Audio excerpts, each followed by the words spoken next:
Hello मेरे प्यारे दोस्तों, आप सभी का स्वागत है अपने चैनल खुराई जीएमएस कोचिंग में। आज हम एक और नई वीडियो में आप सभी का स्वागत करते हैं। तो आपने अभी तक एडकेट अभ्यास पुस्तिका बहुत कंप्लीट कर ली है। इसी को आगे बढ़ाते हुए कक्षा 8 का विषय विज्ञान का आज पार्ट 6 कंप्लीट कराते हुए 7 लेकर आ चुके हैं किशोर अवस्था की ओर। तो चलिए आज किशोर अवस्था की ओर देखेंगे पार्ट 7। तो चलिए बिना टाइम खराब किए वीडियो को स्टार्ट करते हैं। तो सबसे पहले आप किशोर अवस्था की बारे में समझ लीजिएगा। 10 साल से 18-19 साल तक के जो बच्चे होते हैं वो किशोर अवस्था में माने जाते हैं। ये इनकी पूरी अवस्थाएं हैं। पहले इन अवस्थाओं को लिखेंगे। किशोर अवस्था 11 से 18 वर्ष की शारीरिक विकास होता है, जनन विकसित होता है। इसके बाद युवा अवस्था 16 से 18 वर्ष होता है, प्रजनन, बाल आना और गर्भाशय अंडाशय का विकास इस प्रकार का होता है युवा अवस्था। बाल अवस्था 6 से 12 वर्ष के बालक में होती है। मानसिक विकास ठीक है, इस प्रकार का रहता है। इसके बाद शिशु अवस्था जन्म से 5 वर्ष तक का शिशु अवस्था होता है। रेंगना, चलना सीखता, बोलना सीखता है। ठीक है, तो इस प्रकार आप इसी को देख सकते हैं। मानव एवं बहुत से अन्य जंतु में निश्चित आयु तक चलने के बाद भी जनन कर सकते हैं। इस प्रकार आप इसको देख सकते हैं। इसके बाद रहेगा क्वेश्चन नंबर 1 से प्रारंभ होता है। चलिए इनको आप सभी को मिलाएंगे। नीचे दिए गए शब्दों का चयन कर रिक्त स्थानों की पूर्ति कीजिए। तो यहाँ पर आपका पहला खाली स्थान रहेगा स्वतंत्र। तो यहाँ पर आपको स्वतंत्र दिख रहा होगा। इसके बाद अगला क्वेश्चन रहेगा आपका पीयूष ग्रंथि। तो यहाँ पर आपका नेक्स्ट हो जाएगा पीयूष ग्रंथि। आशा करेंगे आपको समझ में आ रहा होगा। इसके बाद तीसरे नंबर पर आएंगे आप इंसुलिन। तो यहाँ पर आपका तीसरा हो जाएगा इंसुलिन। इसके बाद आपका चौथे नंबर पर रहेगा बायटर। तो यहाँ पर आपका चौथे नंबर पर हो जाता है बायटर। इसके बाद रहेगा आपका 5वें नंबर पर कायांतरण। तो यहाँ पर आपको 5वें नंबर पर हो जाएगा कायांतरण। इस प्रकार आपने पांचों खाली स्थान को कंप्लीट कर लिया है। तो चलिए क्वेश्चन नंबर दूसरे पर चलते हैं और इसे भी अच्छी तरह से देख लेते हैं। किशोरावस्था की अवधि को 11 से 19 वर्ष मानी गई है। चलिए क्वेश्चन नंबर 2 पर चलते हैं। मानव कोशिका में गुणसूत्रों की संख्या होती है। तो यहाँ पर 23 होती है। कितनी होती है आपसे कोई पूछ ले तो यहाँ पर 23 इसका राइट आंसर हो जाएगा।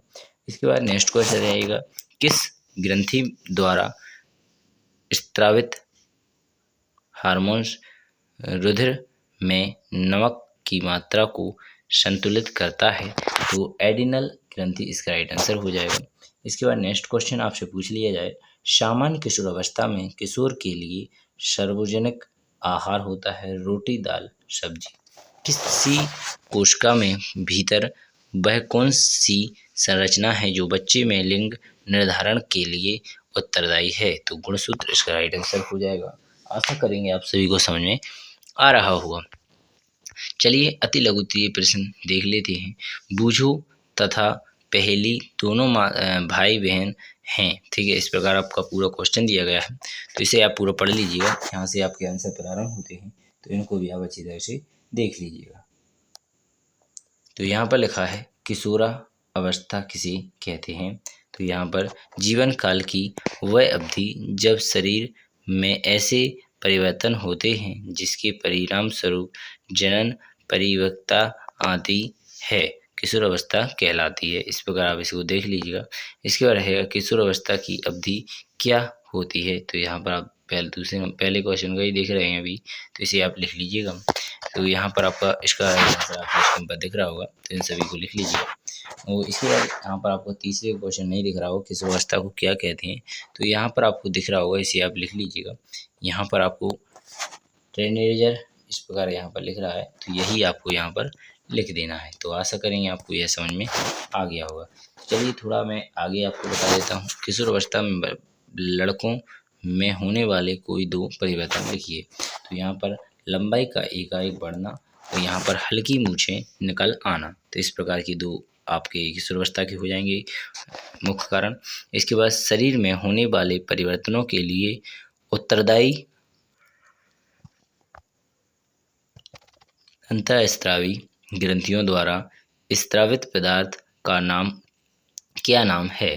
तो यहाँ पर आप देखेंगे टेस्टोस्टेरोन एवं एस्ट्रोजन पदार्थ। इसके बाद एड्स नामक रोग किस वायरस के द्वारा होता है?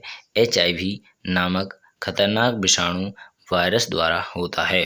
तो आशा करेंगे तो आप सभी को अच्छी तरह समझ में आ जाए। क्वेश्चन नंबर 4 देखेंगे। यहाँ पर क्वेश्चन नंबर 4 में लिखा है नर तथा मादा जनन हार्मोन्स में कौन के नाम लिखिए। तो नर हार्मोन में टेस्टोस्टेरोन हार्मोन और मादा हार्मोन्स में एस्ट्रोजन हार्मोन होते हैं। पीयूष ग्रंथि किस प्रकार की ग्रंथि है और शरीर में कहाँ स्थित होती है? पीयूष ग्रंथि अंतःस्रावित ग्रंथि है जो मस्तिष्क से जुड़ी होती है। यहाँ पर लघु उत्तरीय प्रश्न प्रारंभ होते हैं। क्वेश्चन नंबर 6 से आप देखेंगे यहाँ पर कि इसके बारे में आप लिखा हुआ है, इनका आंसर देखेंगे तो ये रहा इसका आंसर भी। लड़का गायटर नामक व्याधि से ग्रस्त है जो थायराइड ग्रंथि का रोग है। लड़का की थायराइड ग्रंथि थायरोक्सिन हार्मोन्स का उत्पादन नहीं कर रही थी। यहाँ पर हम देखेंगे किशोरावस्था में व्यक्तिगत सफाई के महत्व को स्पष्ट कीजिए। यहाँ पर प्रत्येक व्यक्ति को जन्मदिन एक बार स्नान करना चाहिए। यह किशोरावस्था के लिए और भी आवश्यक है क्योंकि श्वेत ग्रंथियों की अधिक क्रियाशीलता के कारण शरीर में गंध आने लगती है। शरीर के सभी भागों को स्नान करते समय भली प्रकार से धोना चाहिए। इस प्रकार आप इसे देख सकते हैं। क्वेश्चन नंबर 7 कंप्लीट हो जाता है। क्वेश्चन नंबर 8 आप यहाँ पर देखेंगे। निम्न श्रेणी में अंतःस्रावी ग्रंथियों में उत्पादित होने वाले हार्मोन्स का नाम लिखिए।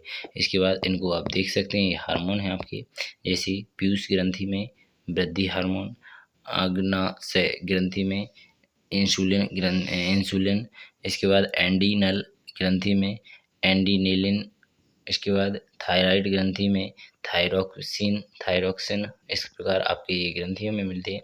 क्वेश्चन नंबर 9 देखेंगे। किशोरावस्था में होने वाले शारीरिक परिवर्तनों की सूची बनाइए। तो किशोरावस्था में होने वाले शारीरिक परिवर्तनों की लंबाई में वृद्धि, जनन क्षमता में विकास, स्वर में परिवर्तन, दाढ़ी मूंछों का आना, जनन अंगों का विकास, इसके बाद स्वेद एवं तेल ग्रंथियों की क्रियाशीलता में वृद्धि। इस प्रकार आप उनको लिख लीजिएगा।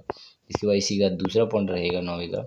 नीचे दिए गए सारणी को आयु की वृद्धि में अनुसार लड़कों और लड़कियों की लंबाई में आंकड़े की तुलना देना है। जैसे आपको बता दें, जैसे 4 साल की जो लड़की होती है तो ये इतनी होती है, जन्म के समय दोनों बराबर होते हैं। 4 साल में लड़के ज़्यादा बढ़ जाते हैं, लड़कियाँ थोड़ी कम बढ़ती हैं। इसके बाद 8 वर्ष में जो 8 साल की होती हैं तो लड़की ज़्यादा बढ़ जाती हैं, लड़कियाँ थोड़ी कम रह जाती हैं। इसके बाद आता है 12 साल का नंबर, तो 12 साल में लड़कियाँ ज़्यादा बढ़ जाती हैं, लड़के छोटे रह जाते हैं। इसके बाद आता है 16 साल। 16 साल में लड़के और लड़कियाँ दोनों बराबर की हो जाती हैं। और इसके बाद आता है 20 साल। 20 साल में लड़के लंबे हो जाते हैं और लड़कियाँ छोटी हो जाती हैं। तो आशा करेंगे आप सभी को इस ग्राफ के माध्यम से समझ में नहीं आया होगा तो इस ग्राफ के माध्यम से भी समझ सकते हैं। जैसे जब आप 0 वर्ष की थी तो दोनों लड़का और लड़कियां बराबर थीं, परंतु 4 वर्ष के होने पर लड़का लंबा हो जाएगा, लड़की थोड़ी छोटी रह जाएगी। इसके बाद 8 वर्ष के होंगे तब भी लड़का थोड़ा लंबा रहेगा, लड़की थोड़ी छोटी रहेगी। इसके बाद आता है 12 वर्ष, तो लड़की ज़्यादा लंबी हो जाती है 12 वर्ष में और लड़का थोड़ा छोटा हो जाता है। इसके बाद आता है 16 वर्ष, तो दोनों बराबर के हो जाते हैं 16 वर्ष में। इसके बाद आता है 20 साल, तो 20 साल में लड़के लंबे हो जाते हैं, लड़कियाँ छोटी हो जाती हैं। तो आपको इस ग्राफ के माध्यम से समझ में अच्छी तरह से आ गया होगा। चलिए बिना टाइम खराब किए मैं थोड़ा आगे देख लेते हैं।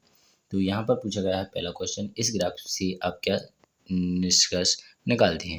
तो इस ग्राफ की स्पष्ट है कि जन्म के स्थान दोनों की लंबाई समान होती है। ठीक है, जन्म के समय दोनों की लंबाई समान होती है। दूसरा क्वेश्चन पूछा है किस आयु वर्ग में लड़की और लड़कियों की लंबाई समान है? तो 16 वर्ष की उम्र में लड़की और लड़कियों की लंबाई समान है। किस आयु वर्ग में लड़के तथा लड़कियों की लंबाई में अधिक अंतर है? तो 20 वर्ष में अधिक हो जाता है अंतर। इसके बाद आगे क्वेश्चन दिया गया है, इसे भी देख लीजिएगा थोड़ा।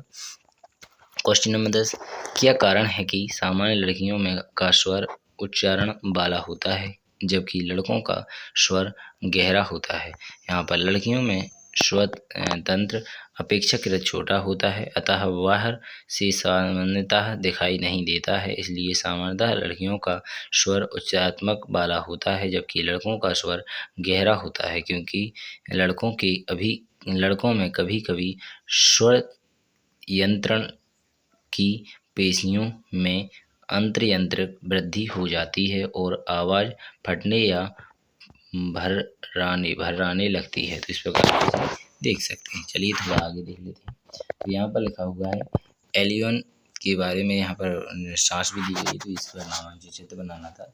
किशोर लड़के का सामान्य एकलित इसलिए, तो इस प्रकार आप देख सकते हैं।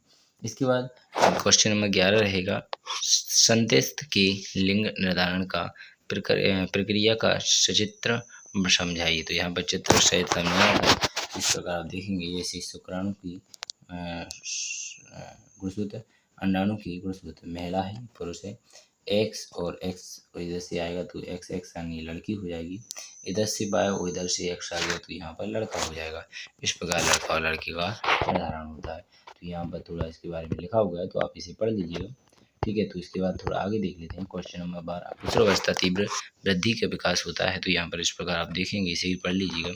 तो यहाँ पर आपका प्रोजेक्ट नंबर फर्स्ट यहाँ पर दिया गया है, तो प्रोजेक्ट फर्स्ट ही है इसमें तो आप इसे अच्छी तरह लिख सकते हैं, क्या क्या करना था, कैसे करना था, सब कुछ लिखा हुआ है आपकी स्क्रीन पर।